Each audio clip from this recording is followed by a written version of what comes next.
Hello guys, welcome back. Tuna tha hi mun chom am su pite ho in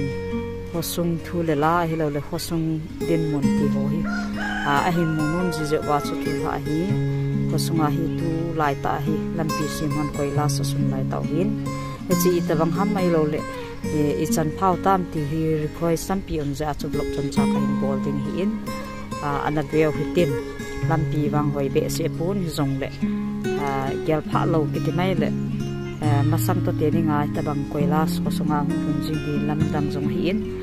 ji chun request bang ovin ye chi blog chom cha hi na ve khom ki ta te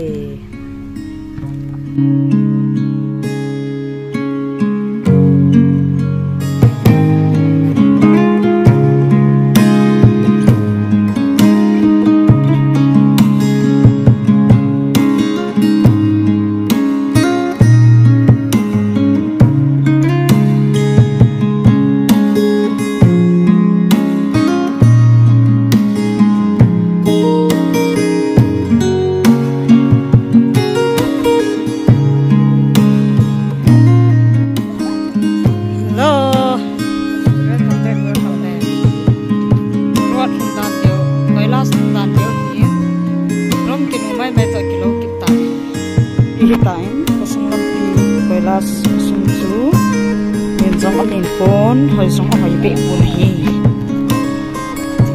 tán hồi chả quăng đều tôi khẩn những cái số là lại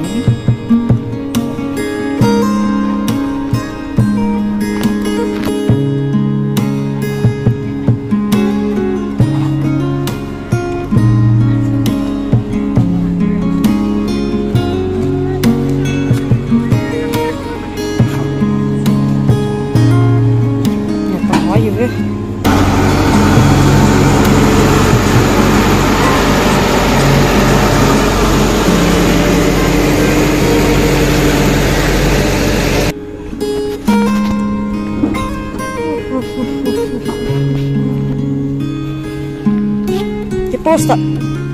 Post up.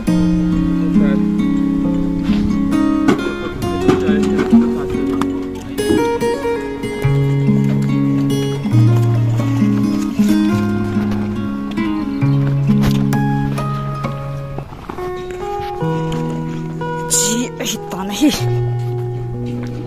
Nó mà nụ vào may mấy.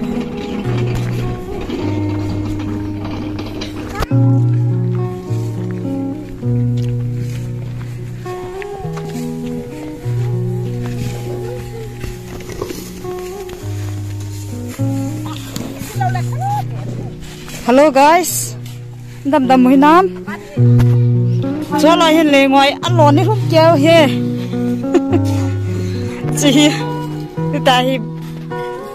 ở vùng tu gì nghe tin là lo ta.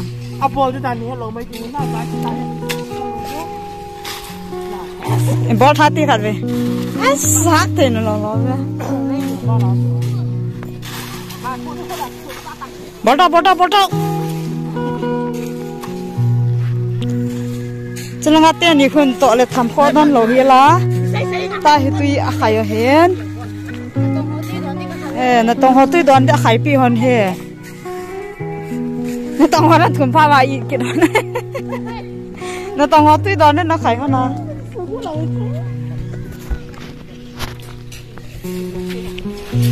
lúc còn bỏ thuê he làm pi họ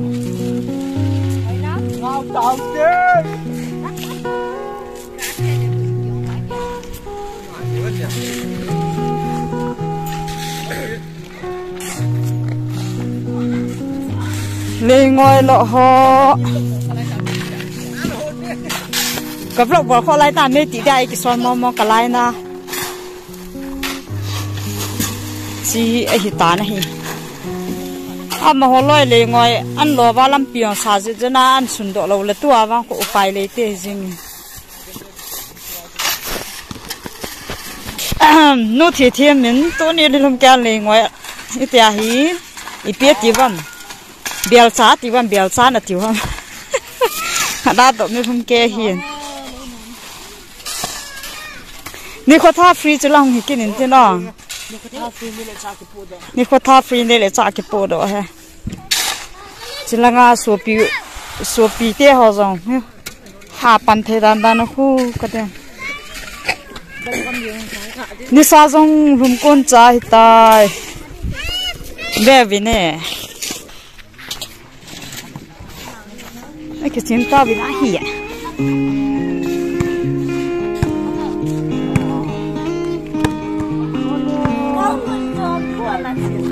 Gel hur.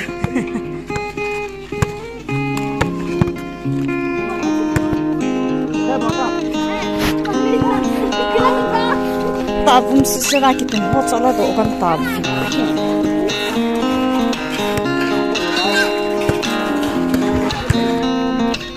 No ya le lu como. Vamos pasar casi.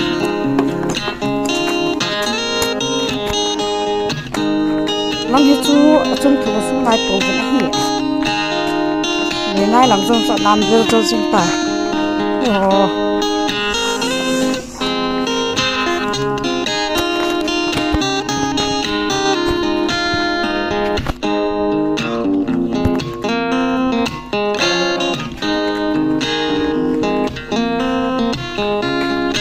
làm bị chú